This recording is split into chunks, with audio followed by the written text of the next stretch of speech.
और सीरिया में भूकंप पर इस वक्त की एक बड़ी खबर जो मिल रही है वो आपको बता दूं। भूकंप से तुर्की और सीरिया में अब तक 24,000 लोगों की मौत हो चुकी है, जबकि सिर्फ तुर्की की बात करें तो 19,000 से ज्यादा लोगों की मौत हो चुकी है। वहीं सीरिया में भी 4,000 लोगों की मौत की खबर मिल रही है।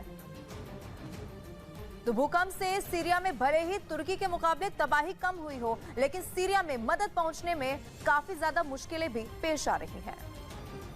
तुर्की और सीरिया में सोमवार को आए विनाशकारी भूकंप के बाद राहत और बचाव कार्य लगातार जारी है। इस बीच में संयुक्त राष्ट्र शरणार्थी एजेंसी ने अनुमान लगाया कि भूकंप के कारण सीरिया में 53 लाख लोग बेघर हो चुके हैं। 6 फरवरी के भूकंप से पहले भी 2011 में भड़के युद्ध के कारण करीब 68 लाख लोग सीरिया के भीतर विस्थापित हो गए थे। उनमें से कुछ को अपने घरों से कई बार खदेड़ दिया गया। दुनिया की तमाम एजेंसियों को चिंता इस बात की है कि उत्तर पश्चिमी सीरिया में 90% आबादी पहले से ही मानवीय सहायता पर निर्भर है और सीरिया के इस इलाके में सड़कें बुरी तरीके से टूट चुकी हैं, जिससे सहायता पहुंचने में दिक्कतें पेश आ रही हैं।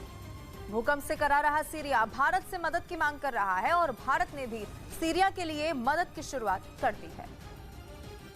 सीरिया में विनाशकारी भूकंप के बाद सीरिया के दूतावास ने भारत में लोगों से दान करने की अपील की है। तुर्की के साथ साथ सीरिया को भी भारत की तरफ से बड़ी मदद भेजी जा रही है। संयुक्त राष्ट्र के जरिए जल्द ही भारत से भेजी गई राहत सामग्री सीरिया पहुंचेगी।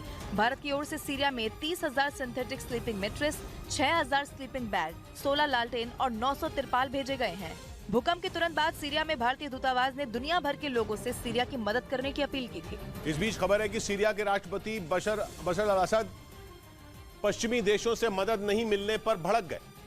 4 दिन पहले यानी 6 फरवरी को आए विनाशकारी भूकंप की वजह से सीरिया और तुर्की में हजारों लोगों की मौत हो चुकी है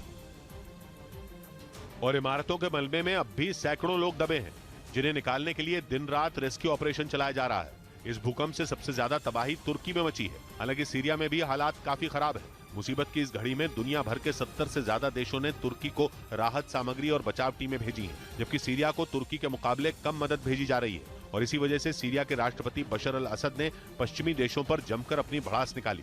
नाराजगी दिखाने के लिए बाकायदा उन्होंने एक ट्वीट किया, जिसमें उन्होंने पश्चिमी देशों को सीरिया के लिए मदद नहीं भेजने पर जमकर कोसा।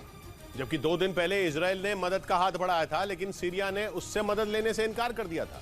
हालांकि सीरिया के लोगों का दर्द कम करने के लिए भारत जी जान से जुटा है और तुर्की की तरह ही भारत से राहत सामग्री लेकर एक मालवाहक विमान पहले ही सीरिया पहुंच चुका है। दवा, ठंड से बचने के लिए गर्म कपड़े और रोशनी करने वाले उपकरणों के साथ साथ कई जरूरी चीजें भी भेजी गई हैं। और अब एक बार फिर भारत सीरिया को जरूरी सामान भेजने की तैयारी कर रहा है।